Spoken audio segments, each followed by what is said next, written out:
I didn't know my marriage was already over when we walked into the Hendersons' house that night. I just knew something felt off. The Hendersons' annual autumn party was one of those events my husband, Jason, loved more than anything. Their Victorian house in the historic district was flawless. 3 stories, warm lighting, curated art, wine flowing like a quiet river through every room. Jason thrived in spaces like that. He moved easily from group to group, laughing, touching shoulders, charming people who already expected to be charmed. I knew my role by heart. Smile, listen, speak carefully. Don't take up too much space. I'd done it dozens of times before. But that night, every time I opened my mouth, Jason rolled his eyes. Not subtle ones, not quick, dismissible glances, full, dramatic eye rolls, the kind that made people shift uncomfortably and suddenly find their wine glasses fascinating. I mentioned an article I'd read about urban development. He sighed, loud and theatrical. I tried to join a conversation about a new museum exhibit. He pulled out his phone and scrolled as if I'd disappeared. When I spoke to his colleagues, he physically stepped away, creating distance like it was intentional. I told myself I was imagining it. I always did. Maybe he was tired. Maybe work had been brutal. Maybe I was being too sensitive, again. Then Sarah Martinez, one of his gym friends, asked a simple question that cracked everything open. We were standing in the living room, 7 or 8 people around us. I'd just finished sharing a thought about a documentary I'd watched, trying, as always, to contribute something meaningful. Jason rolled his eyes again. Sarah noticed. She tilted her head and asked him, calmly, why he kept doing that every time I spoke. The room didn't go silent, but it got quieter in that way that tells you everyone is listening. Jason laughed, not nervously, not awkwardly, comfortably, and then he said it. She's boring. 3 words, delivered like a fact, like something everyone already knew. Something cold settled in my chest. Not anger, not yet. Clarity. Because in that moment, I understood something I'd been avoiding for a long time. This wasn't a joke. This wasn't a bad night. This was how my husband saw me. And the way everyone else looked away told me they'd heard it before. I took one last sip of wine, set the glass down carefully, looked at him, and said, I'll go bore someone else. Then I walked out. And that was the moment my life began to change. Before that night, if you'd asked me to describe my marriage, I probably would have hesitated, but I wouldn't have called it unhappy. My name is Emily. I was 34 years old, working as a policy analyst for a mid-sized urban planning firm. I liked my work. I liked reading dense reports, historical analyses, zoning proposals. Most people found dull. I liked understanding how cities worked, how people moved through them, how architecture shaped behavior, how small decisions echoed for decades. Jason and I met 4 years earlier at a networking mixer downtown. I hadn't even wanted to go. Those events drained me, but a colleague had insisted. Jason was magnetic from the start. Tall, confident, effortlessly social. He cracked jokes, introduced me to people, made the night feel lighter. When he asked for my number, I felt chosen, seen. In the beginning, he listened, or at least I thought he did. We dated fast, moved in together within a year, married 2 years later in a beautiful ceremony that looked perfect in photos. His friends loved him. His family adored him. My parents thought I'd married up, someone outgoing who could balance my quieter nature. And at first, that balance felt good. Jason talked. I listened. Jason led conversations. I supported them. Jason shined. I stood beside him. I told myself that was partnership. But somewhere along the way, things shifted. At dinners, if I spoke too long, he'd interrupt with a joke. At parties, if I shared an opinion, he'd redirect the topic. He'd tease me lightly. Emily and her documentaries, Emily and her facts, and everyone would laugh, including me, because it was easier to laugh than to ask why it stung. His friends began treating me like an accessory, polite, distant, vaguely indulgent. His family did the same. His mother once told me, smiling, that I was low maintenance and easy to have around. I took it as a compliment. I shouldn't have. Over time, I adapted without realizing it. I spoke less. I waited longer before jumping into conversations. I edited myself mid-sentence, abandoned stories halfway through if I sensed his impatience. I told myself I was being considerate. What I was really doing was shrinking. Jason never asked me directly to change. He didn't have to. His sighs, his eye rolls, The way his attention drifted whenever I talked about something that mattered to me. It trained me quietly, efficiently. Still, I believed in us. We didn't fight much. We didn't scream. We didn't throw things. From the outside, we looked stable, functional, modern, separate bank accounts, no kids yet, both employed, no obvious cracks.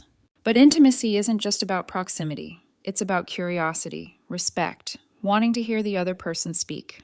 And somewhere in those 4 years, Jason stopped being curious about me. I noticed it, but I explained it away. He's stressed.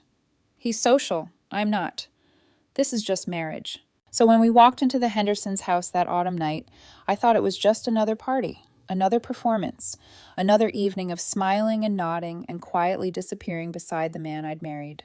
I didn't know it would be the night someone finally said out loud what Jason had been showing me for a long time, that I wasn't his partner anymore. I was just someone he tolerated. On the drive home from the Hendersons' parties in the past, Jason would usually be energized. He'd replay funny moments, critique the wine, rank the conversations like they were scenes in a show he'd just starred in. I would sit beside him, watching streetlights slide across the windshield, feeling both included and oddly invisible at the same time. That invisibility didn't start at the Hendersons' house. It had been growing for months, maybe longer, so gradually I kept mistaking it for normal. It showed up in small, deniable ways. At dinner with friends, if I started explaining something I'd read, an article about housing policy, a documentary about infrastructure, Jason would glance at his phone as if my words were background noise. Sometimes he'd cut in with a quick joke, something harmless on the surface, and the table would laugh. I laughed too, because the joke wasn't cruel enough to justify discomfort. But then it happened again and again. At one party, I'd been midway through a story when I noticed his expression. Not anger, not irritation, just boredom, like I was a commercial break. He didn't even try to hide it. He leaned slightly away from me, scanning the room for someone more interesting to talk to. When I stopped speaking, he immediately brightened, as if the air had improved. I started learning his signals. If he cleared his throat a certain way, I wrapped up quickly. If he checked his watch, I stopped talking altogether. If he sighed, I smiled and pretended I hadn't noticed. It was humiliating how quickly my body trained itself. My shoulders would tense before I even spoke. My mouth would dry out in the middle of a sentence.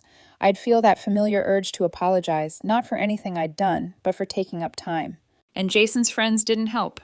People like Drew and Melissa, our couple friends, weren't openly unkind, but they followed Jason's lead. If he dismissed a topic, they moved on. If he laughed at something I said, they laughed too, even when it wasn't funny. It wasn't malicious. It was social gravity. Jason was the center. Everyone else orbited.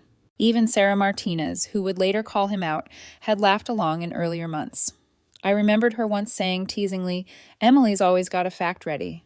She'd said it like it was cute, like it wasn't part of a pattern. And then there was Jason's family. They didn't attack me directly. That would have been too messy. Instead, they praised Jason constantly, how charming he was, how successful, how easy he made everything seem. And when they talked about me, it was always in soft, careful language that somehow still landed like a pin. She's quiet. She's very thoughtful. She's not really a big group person. As if my personality was a limitation, Jason graciously tolerated. Jason never defended me, not once. He'd just smile, like he agreed. I told myself it wasn't personal, that he didn't mean anything by it, that social settings were his domain and I was just less comfortable there. I even tried to change. I started asking him what topics he wanted me to talk about at parties, like I was prepping for a job interview.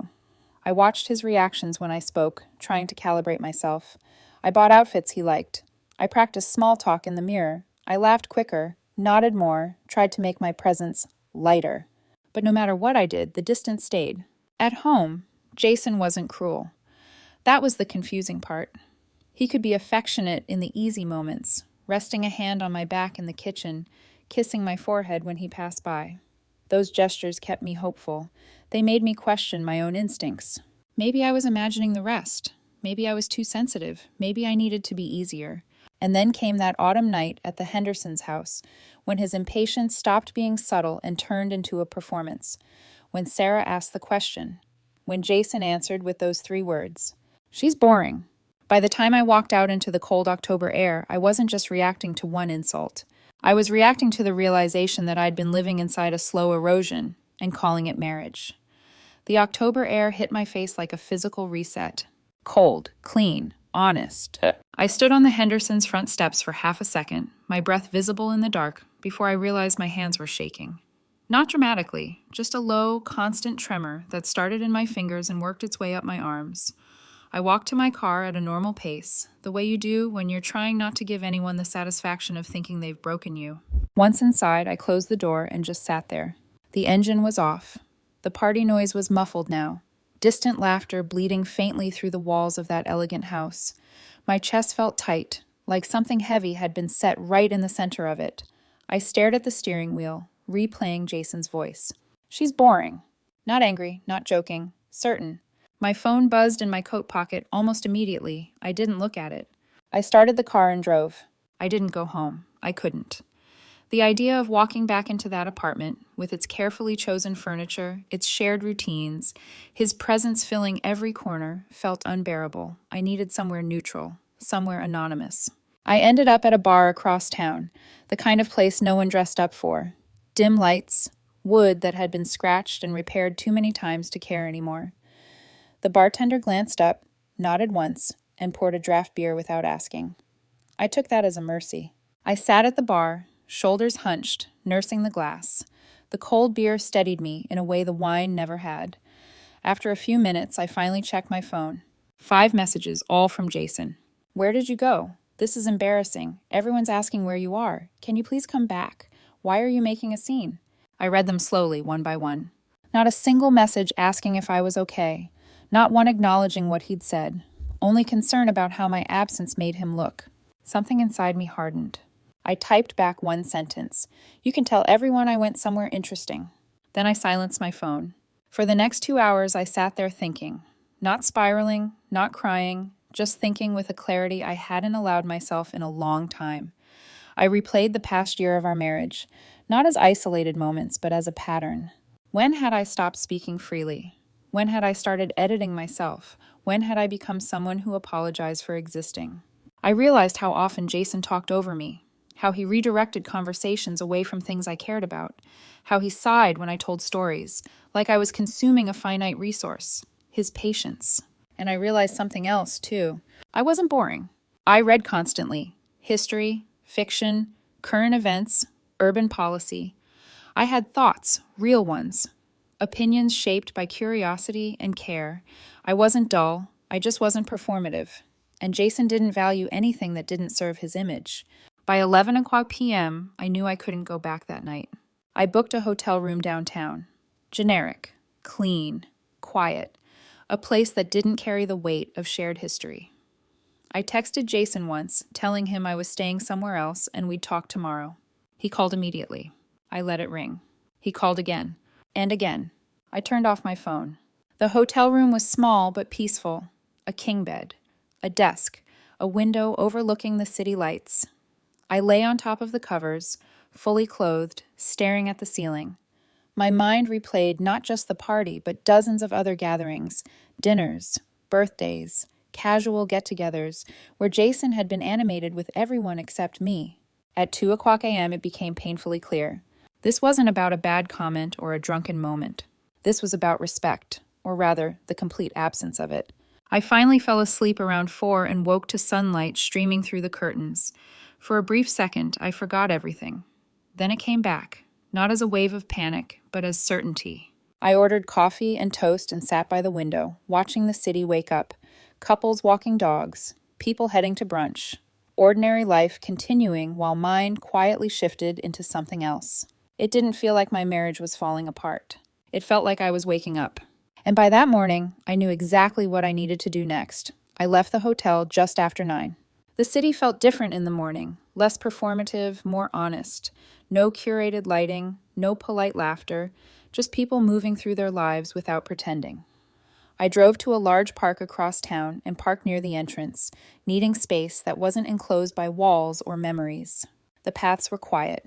A few joggers, a couple walking their dog, leaves crunching under my boots with every step. The sound was grounding, rhythmic. like proof that time was still moving even if my life felt paused. As I walked, I forced myself to think practically, not emotionally. I'd done enough emotional thinking for one night. Jason and I rented our apartment together. The lease was in both our names. 3 months left. Manageable. Our finances had always been separate, something we'd called modern, but now felt like unintentional foresight. No children, no shared debt, just furniture, routines, and a marriage that had been slowly dissolving without either of us naming it. By the time I circled back to my car, my hands had stopped shaking. At 10, I was standing outside our apartment building with my keys in my palm. Jason's car was in the driveway. My chest tightened, but I went inside quietly. I didn't want a confrontation. Not yet. I grabbed a large bag from the closet and started packing methodically. Clothes first, laptop, important documents, the essentials. Things I'd need for the next few weeks while I figured out the rest. I could hear him upstairs, the shower running, the familiar sounds of his morning routine. It struck me how unchanged everything was, like last night hadn't happened, like I hadn't walked out of a party after being publicly dismissed by my own husband. I almost laughed. I was zipping the bag when I heard footsteps on the stairs. My pulse jumped. I left a note on the kitchen counter, simple, direct. I was staying somewhere else for a few days. We needed to talk, but not yet. I needed time. I was backing out of the driveway when my phone rang. 1100 a.m. Jason. I took a breath and answered. Are you seriously doing this? He demanded, not even bothering with hello. I kept my voice level. Was calling me boring in front of everyone supposed to be a joke? He scoffed. Said I was being sensitive. Said he'd had a few drinks. Everyone had laughed. It wasn't a big deal. Everyone was uncomfortable, I said. That's the difference. He asked if I was really going to pout in a hotel over one comment. I told him I was thinking about whether I wanted to stay married to someone who genuinely found me boring, whether I wanted to spend the rest of my life feeling like an inconvenience. There was a long silence. Then he tried to backtrack, said he didn't mean it like that. You meant it exactly like that, I said. You've probably been saying it for months. I just finally heard it. He told me this was ridiculous, that I should come home so we could talk like adults. I'll come get more of my things during the week, I said. When you're at work. We'll talk when I'm ready. I hung up. He called back immediately. I didn't answer. Over the next week, I returned to the apartment 3 times, always when I knew he wasn't there. Each visit felt easier. I packed books, kitchen items I'd bought, the painting my brother had given me that somehow never made it out of the spare room. Jason texted constantly. Are we really not going to talk? This is childish. Fine, do what you want. Can we please just talk like adults? I replied once. Saturday, 10 a.m., Main Street coffee shop. In the meantime, I apartment hunted. I found a 1-bedroom in a neighborhood I loved.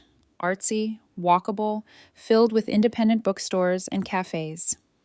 I signed the lease that same day, set up utilities, arranged automatic payments for my share of our current apartment through the end of the lease. I wanted no loose ends, no accusations. I even called a lawyer, not to file for divorce, not yet, just to understand my options. Our state required a year of separation. No kids. Few shared assets. Straightforward. Clinical. Done. By Saturday morning, more than half my life had already moved forward without Jason realizing it. And I felt strangely calm. Not angry, not heartbroken. Just finished. I arrived at the Main Street coffee shop 15 minutes early. It was busy in the familiar weekend way. Espresso machines hissing, cups clinking, conversations overlapping in a soft hum. I chose a small table by the front window and ordered an Americano. The smell of coffee grounded me, gave my hands something to do. Jason arrived 10 minutes late. I noticed immediately how much effort he'd put into his appearance. Hair styled perfectly, jacket tailored, one of his best outfits, the version of himself he presented when image mattered. He slid into the chair across from me and sighed dramatically. Okay, he said, already annoyed. I think we've made our point. Can we please just move past this now? I looked at him for a long moment before answering. He hadn't asked how I'd been sleeping, hadn't asked where I was staying, hadn't asked how I felt. This isn't drama, I said calmly. This is me deciding I deserve better treatment than this. Better than what? He asked. I made one comment. One comment out loud, I replied. How many times have you said it when I wasn't there? He looked away. That was answer enough. I leaned forward slightly. I told him it wasn't just the party. It was the eye rolling, the sighs, the way he talked over me, the way he redirected conversations away from anything I cared about, how he'd spent the last 2 years making me feel like a tolerated inconvenience instead of his wife. "That's not fair," he said quickly.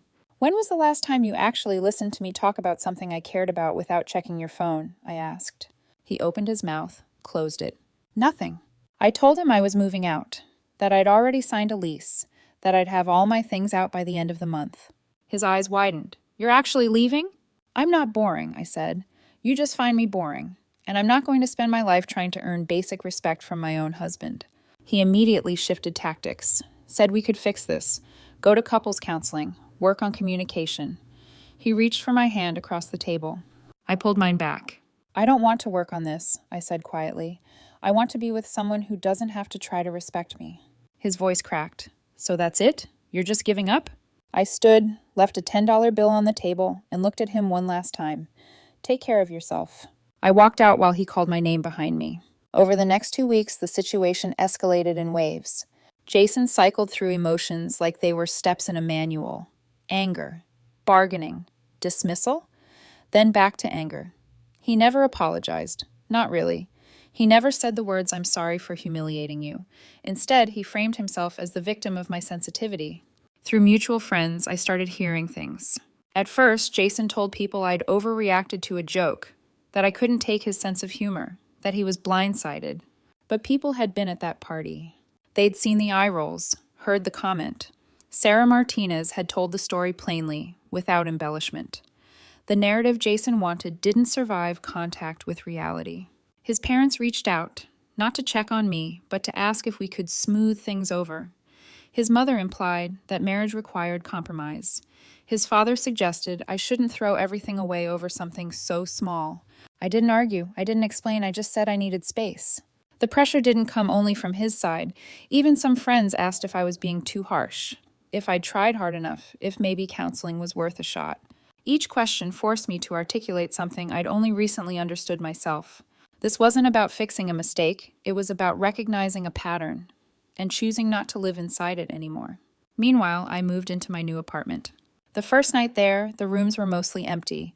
Boxes stacked against walls. No couch yet, no dining table. I ordered pizza and ate it sitting on the floor, music playing at a volume I didn't have to apologize for.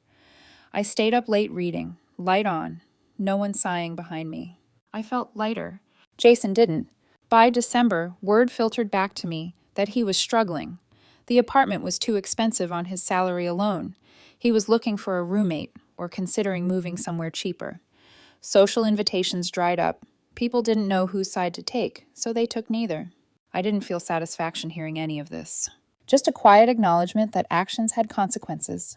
One evening, standing in my kitchen, unpacking books I'd once hidden away, I realized something had shifted inside me. I wasn't defending my decision anymore. I was standing in it. The hardest part came later. Not the confrontation, not the move, not even the silence after. It was the quiet nights when nothing distracted me. My new apartment was still sparse then. Boxes half unpacked, echoes in rooms that hadn't learned my shape yet. At night, the city sounds filtered in through the windows. Distant traffic, a siren now and then, footsteps on the sidewalk below. I'd sit on the edge of my bed with a book open in my lap and realize I'd been staring at the same page for 10 minutes without reading a word. That's when the doubts crept in. Was I too harsh? Was this really worth ending a marriage? Did I misunderstand everything? Jason's voice lived in my head even when he wasn't there, the way he'd said I was sensitive, the way others had hinted that marriage meant endurance, that love required tolerance. One night, around midnight, I stood in the bathroom staring at my reflection. I looked older than I remembered. Not dramatically, just tired in a way sleep didn't fix. I traced the faint line between my brows and wondered when I'd started carrying that tension all the time. I thought about the version of myself from years ago, the woman who read constantly, who spoke with enthusiasm, who didn't rehearse every sentence before saying it. When had I decided that being fully myself was too much? The question hurt more than anything Jason had ever said. That was the lowest point. Not grief over him, but grief over myself, over how quietly I'd accepted being diminished, over how long I'd stayed.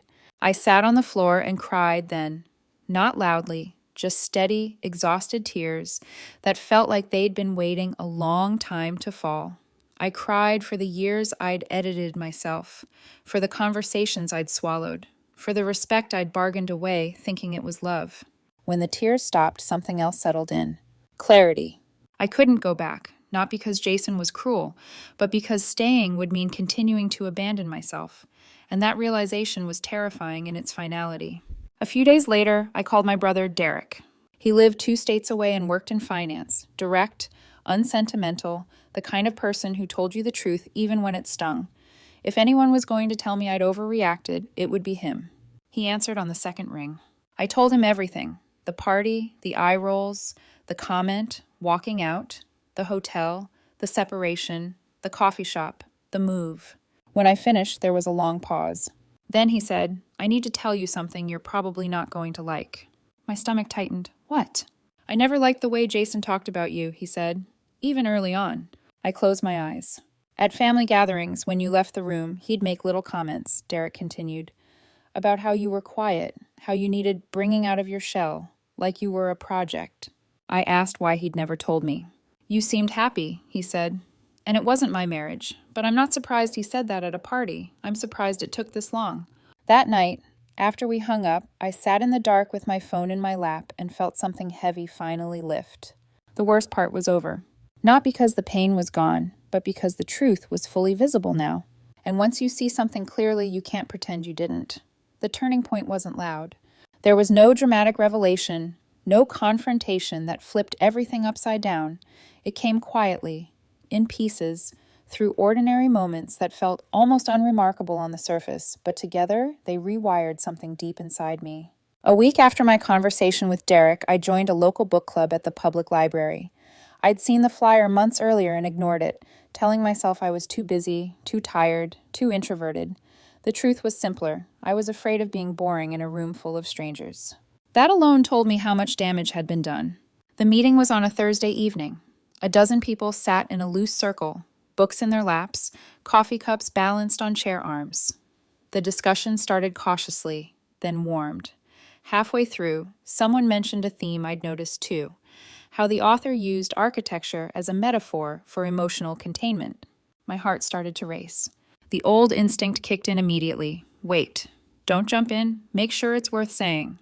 Then another voice, newer, steadier, cut through it. Speak. So I did. I talked about how buildings in the novel weren't just settings, but characters themselves, how the way spaces were designed mirrored the inner lives of the people inhabiting them. I spoke for a few minutes, uninterrupted. No one sighed, no one checked their phone, no one rolled their eyes. When I finished, a woman across from me, Claire, leaned forward. That's brilliant, she said. I hadn't seen it that way at all. Others chimed in, disagreed thoughtfully, built on the idea, asked questions. We spent 20 minutes on that single thread.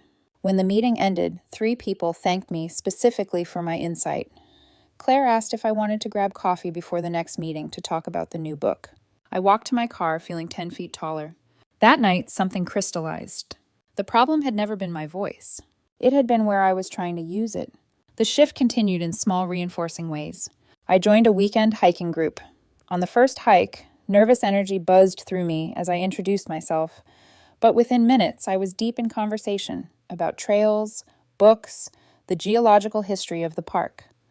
At one scenic overlook, I mentioned how the valley had been carved over thousands of years by water and ice, then stopped mid-sentence, suddenly worried I was talking too much. Someone laughed, not unkindly, and said, "Don't stop, that's fascinating." Another asked how I knew all this. "I read a lot," I said.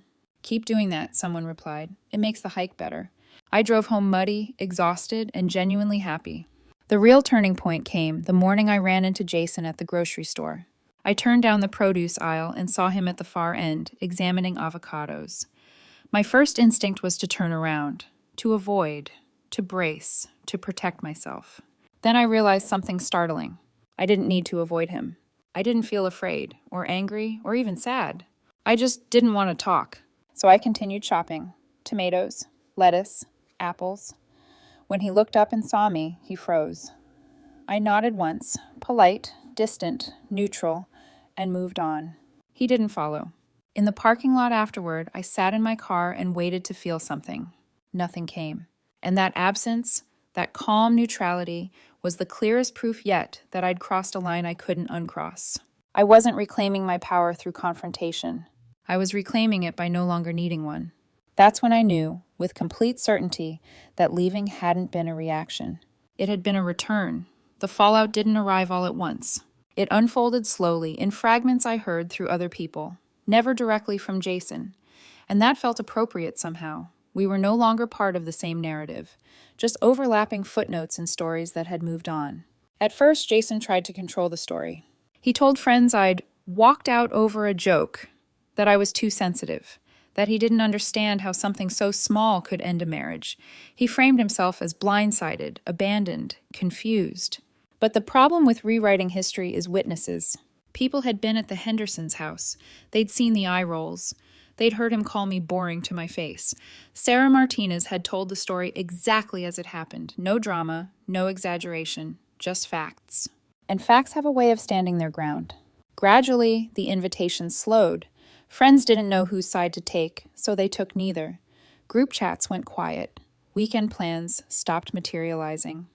The social world Jason had curated so carefully began to thin, not dramatically, not cruelly, just through absence. His family too shifted. At first, they pushed reconciliation, asked me to be patient, suggested counseling.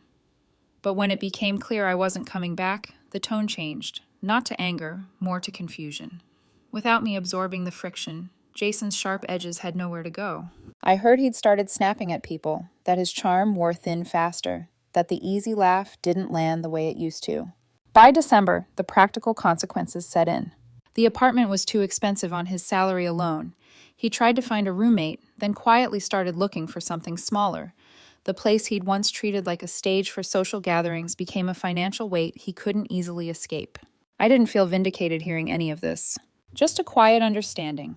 When you build your life around appearances, you struggle when the audience leaves.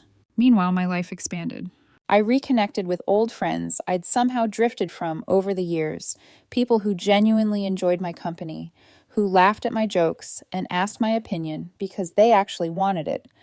One night, a college friend, Marcus, called me stressed about a work presentation. He was doubting himself, worried his ideas weren't good enough. I listened, then told him the truth. His ideas were solid. He was just afraid of taking up space. There was a long silence. "How do you know that?" he asked. "Because I spent 2 years apologizing for existing," I said. We talked for over an hour. At the end, he told me he was glad we were friends again, that he'd forgotten how good I was at this, at seeing people clearly. That mattered more than he probably knew. I even started dating casually. Nothing serious. Coffee dates, walks by the harbor, conversations with people who leaned in when I spoke instead of pulling away. One date stood out, a man named Ethan. Midway through our conversation, I caught myself apologizing for talking too much about a book I loved. He frowned. "Why are you apologizing? This is interesting." That stopped me cold. Jennifer's voice, no, Jason's, was still in my head. But I didn't listen anymore. Through mutual friends, I heard Jason was still telling people I couldn't handle his sense of humor. Still convinced the problem was my sensitivity, not his contempt. I didn't correct him. I didn't defend myself. I didn't need to. The truth had already done its work. The most striking part of the fallout wasn't what happened to Jason. It was what didn't happen to me. I didn't collapse. I didn't regret leaving. I didn't miss the marriage. I missed the version of myself I'd lost inside it, and now she was back. On Sunday mornings now, I wake up without dread. There's no tightness in my chest, no mental rehearsal of who I need to be that day. I make coffee the way I like it and sit by the window with a book, sunlight pooling across the pages. Sometimes I go to my favorite cafe and read there instead. Sometimes I talk to strangers. Sometimes I don't. The difference is that the silence no longer feels like absence. It feels like peace. My apartment is entirely mine, furnished slowly, deliberately, with things I chose because I love them. Books on open shelves, art on the walls that mean something to me, music playing at whatever volume I want, no one sighing behind me, no one rolling their eyes when I get excited about an idea. I take up space now, quietly, confidently, without apology. I heard recently that Jason moved into a smaller apartment with a roommate to afford rent, that he still goes to parties, still tells people I couldn't take a joke, still believes the problem was my sensitivity. I hope he's happy. I genuinely do. But mostly I don't think about him at all. That night at the Hendersons' house used to replay in my mind, the wine glass in my hand, the way the room shifted when he said those words, the heat in my face as everyone looked away. For a long time, I thought that moment was the worst thing that had ever happened to me. Now I understand it was a gift. Because sometimes clarity doesn't come gently. Sometimes it arrives in public, undeniable, spoken out loud, so you can't keep lying to yourself anymore. I learned that love without respect isn't love, it's tolerance. That shrinking yourself doesn't make someone value you more. That the right people don't find you too much or boring. They find you interesting because you are yourself. Closure didn't come from an apology. It came from walking away. I wasn't boring. I was just boring to exactly the wrong person. And choosing to leave someone who couldn't see my value was the most interesting and most self-respecting decision I've ever made.